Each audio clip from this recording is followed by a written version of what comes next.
Bonjour Sandra. Bonjour. Je suis Sandra Saint-Genès, conseillère en richesse humaine.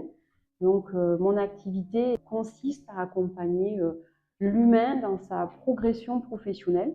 Alors, professionnelle et scolaire, puisque je démarre mes accompagnements à partir de la 5e. Le plus jeune que j'ai accompagné était en 5e.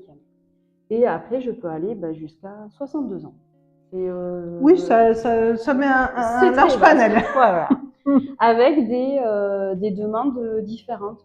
Les jeunes, ça va être essentiellement, c'est plutôt 3e, lycéens, et des étudiants qui se sont trompés dans leur choix. Et donc, je les aide à trouver quelle option, quel lycée, quelle école supérieure. Et puis, quand on est en poste, des fois, on en a marre de faire ce qu'on fait. Et en fait, je les accompagne dans la prise de décision. Donc, on établit les différents choix et moi, je les aide à prendre la bonne décision pour eux. C'est eux qui choisissent. Oui. Voilà. Nous, on travaille je les guide, mais la décision, c'est la leur. Donc, voilà. L'outil principal, c'est le bilan de compétences, mais pas que. Voilà, ça fait partie des outils de l'accompagnement. Ça peut être qu'une préparation aux entretiens.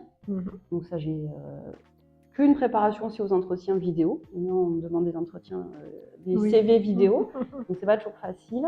Et puis, ça peut être un oral pour entrer dans une école, ça peut être, voilà, c'est très varié.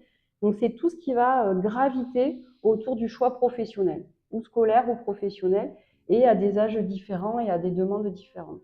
Et les personnes qui ont autour de 55-60 ans, c'est aussi pour préparer la retraite. Donc, on a des personnes qui ont eu des périodes où ils ont été seuls ou en non-activité. On a arrêté de travailler pour les enfants, pour des différents choix de vie. Mais du coup, le montant de la retraite va être un peu faible. Et donc, on prépare une activité complémentaire qu'on démarre en fin de carrière et qu'on va développer à la retraite. Donc, c'est vraiment vaste et varié, très différent. Aucun accompagnement n'est le même. Ça peut être dans des lieux variés.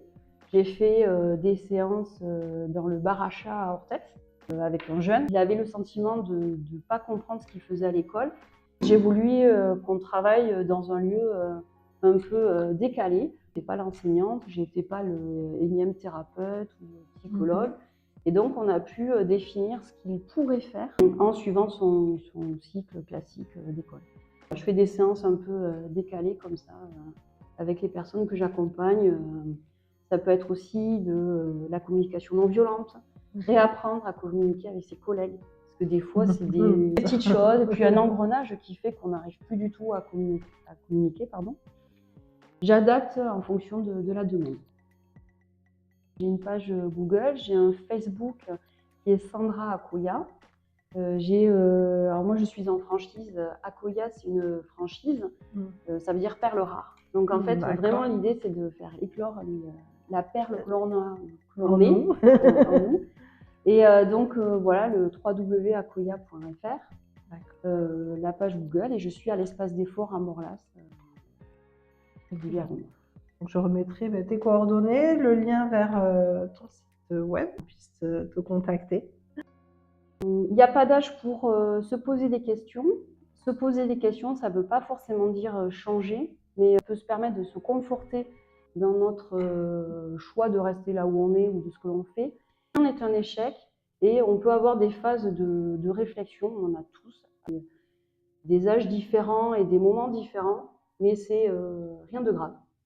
Voilà, c'est normal. C'est normal. Normal, on a des périodes comme ça où on a besoin de se questionner, de remettre les choses à plat. Exactement. Et moi, mon objectif, vraiment de tous mes accompagnements, c'est de retrouver un équilibre, qu'il soit pro, perso. C'est arriver justement à avoir ces outils pour trouver son équilibre. Merci beaucoup, Sandra. Merci à toi, Laura. À très bientôt. Et puis, partagez la vidéo pour connaître Sandra et ses accompagnements. Merci beaucoup. À bientôt.